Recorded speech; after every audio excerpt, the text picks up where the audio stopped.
Dos destaques positivos, Chico, eu vou elencar três aqui, apesar de que eu acho que tem mais coisa, tá? O primeiro destaque positivo são todas as disposições sobre transparência.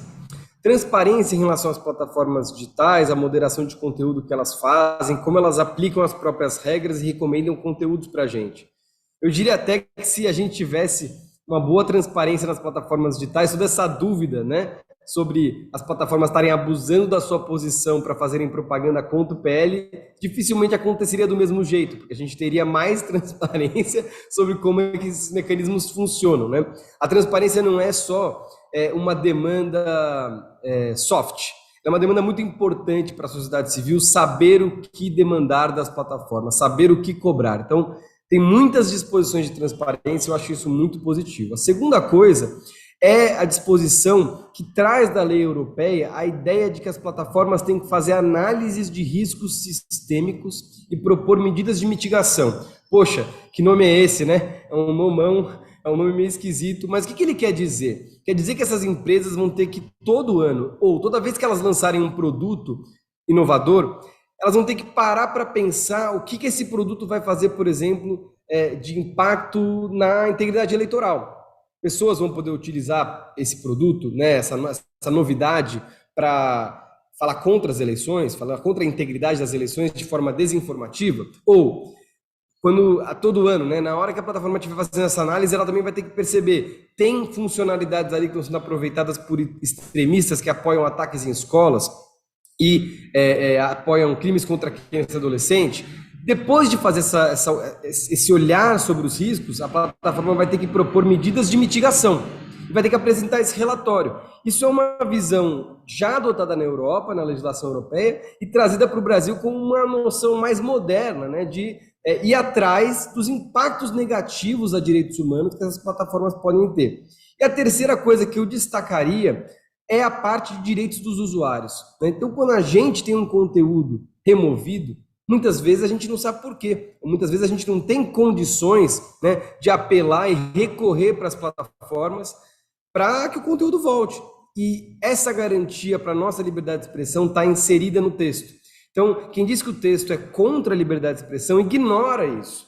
Inclusive, muitos dos críticos sofrem, né, com remoções indevidas. E eles vão poder saber por que essas remoções estão acontecendo e até recorrer delas. Agora, tem de fato, Chico, pontos do texto que são controversos, pontos do texto que necessitam melhora, né?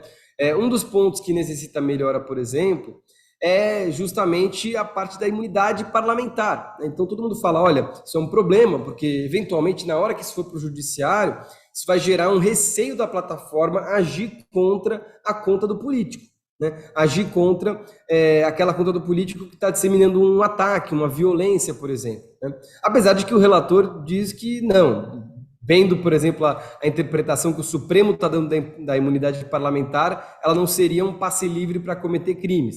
Mas é um ponto que levanta algumas preocupações de fato. Então, o texto tem mais de 60 artigos, Chico, eu poderia ficar aqui falando uma série de outros pontos, mas certamente tem pontos bastante positivos e pontos controversos. E é claro que enquanto não há uma regulação, a gente vê muito a justiça agindo, né? E muitos reclamam de um excesso até da justiça. É importante ter um limite, né? Quer dizer, mais clareza nessa questão, senão realmente vai ficar dependendo de interpretação do judiciário, né? Com certeza, Diego. E mais do que isso, isso nos traz a discussão sobre o único ponto do texto que não está resolvido pelo relator e que deve ser decidido agora no plenário se o texto for votado hoje, que é a discussão sobre quem vai aplicar as sanções previstas na lei. Antes, o relator tinha acatado uma sugestão do governo para abrir o espaço para o governo criar uma agência reguladora, uma entidade de supervisão autônoma. Agora, o caminho parece ser diferente. O relator ficou reticente dessa solução não ter votos o suficiente no plenário e a gente está esperando de última hora qual vai ser a solução proposta. Ele vai jogar essas sanções para o judiciário? Ele vai trazer alguma outra agência para essa conversa, por exemplo, a Anatel, né, que é muito criticada por parte da sociedade civil? Então a gente vai ver essa definição ser realizada no plenário na última hora, mas certamente que ter um parâmetro, mesmo que seja uma lei, né, que depois vai ser interpretada pelo judiciário, como qualquer lei, é super importante, né? Eu diria que toda essa confusão que a gente está vivendo nos últimos dias, que passa pela discussão sobre o poder que essas plataformas têm, seria mitigada se a gente tivesse, por exemplo, os mecanismos de transparência do 2630, do PL 2630, por exemplo. Como é que você viu essa acusação, né, ou pelo menos essa análise feita pelo Ministério da Justiça sobre um possível abuso econômico por parte das plataformas nessa guerra contra o PL das fake news? Tem um ponto por exemplo, o Google que colocou aquela mensagem contra a PL na sua homepage. Normalmente o Google é só um repositório de conteúdo, um buscador onde a gente encontra, qualquer cidadão encontra lá os conteúdos. E normalmente o Google usa isso até, essa figura, para se defender de algum tipo de acusação de que ela é responsável por um conteúdo criminoso ou mal intencionado. Mas aí, nesse momento, contra a PL das fake news, o Google agiu como se ele próprio gerasse o conteúdo editorial. Então, agiu como se fosse uma empresa de comunicação, mudando aí, quando na verdade é uma empresa de publicidade. O Google ganha com a publicidade que é feita ali nas suas páginas. Então, aquele link que estava ali nada mais é do que um anúncio que é travestido de editorial. Como é que você viu essa denúncia de abuso econômico às plataformas de uma maneira geral e ao Google em particular?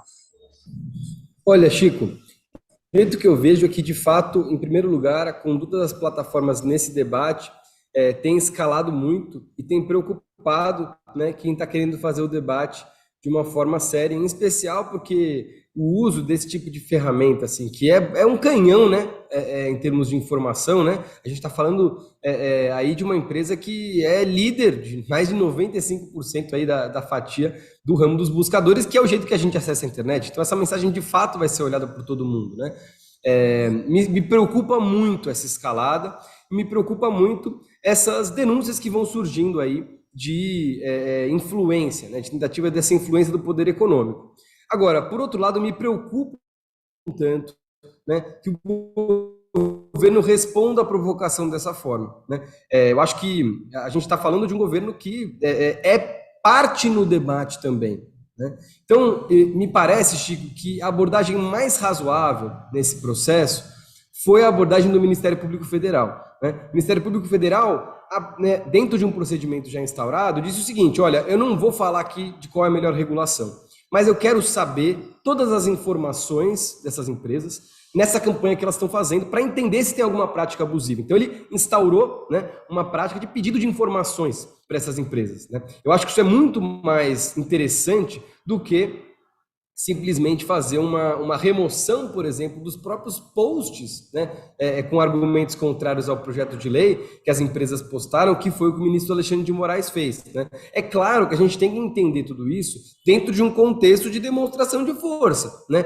As big techs, de um lado, demonstraram a sua força informacional, de colocar aquele aviso numa página extremamente acessada, e do outro lado, o Estado brasileiro mostrando sua força também, né? Tanto o Ministério da Justiça como o ministro Alexandre. Mas eu, pessoalmente, fico com o caminho do Ministério Público Federal, foi um caminho de pedido de informações, né, para que isso seja apurado. Pode ter prática problemática, pode ter prática ilegal? Pode, né? Mas eu acho que, por exemplo, dizer que é publicidade enganosa significa fazer um juízo dos argumentos que a empresa tem sobre o projeto de lei. Talvez fique um pouco mais difícil, né?